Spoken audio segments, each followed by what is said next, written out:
Coronavirus, les travailleurs de Burgos-Ardennes inquiets.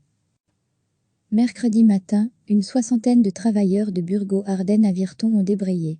Depuis longtemps, les syndicats CSC et FGTB dénoncent le manque d'effectifs et de mesures de sécurité au sein de l'usine de pâte à papier.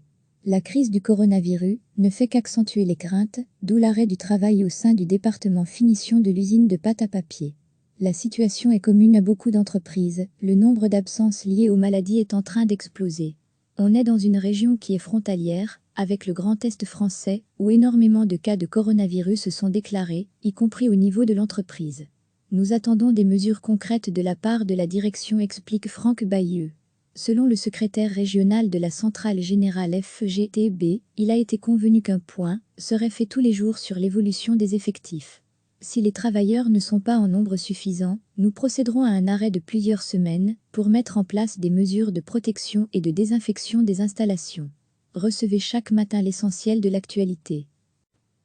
Mercredi matin, une soixantaine de travailleurs de Burgos-Ardennes à Virton ont débrayé. Depuis longtemps, les syndicats CSC et FGTB dénoncent le manque d'effectifs et de mesures de sécurité au sein de l'usine de pâte à papier. La crise du coronavirus ne fait qu'accentuer les craintes, d'où l'arrêt du travail au sein du département finition de l'usine de pâte à papier. La situation est commune à beaucoup d'entreprises, le nombre d'absences liées aux maladies est en train d'exploser. On est dans une région qui est frontalière, avec le Grand Est français, où énormément de cas de coronavirus se sont déclarés, y compris au niveau de l'entreprise. Nous attendons des mesures concrètes de la part de la direction, explique Franck Bayeux. Selon le secrétaire régional de la centrale générale FGTB, il a été convenu qu'un point serait fait tous les jours sur l'évolution des effectifs. Si les travailleurs ne sont pas en nombre suffisant, nous procéderons à un arrêt de plusieurs semaines pour mettre en place des mesures de protection et de désinfection des installations.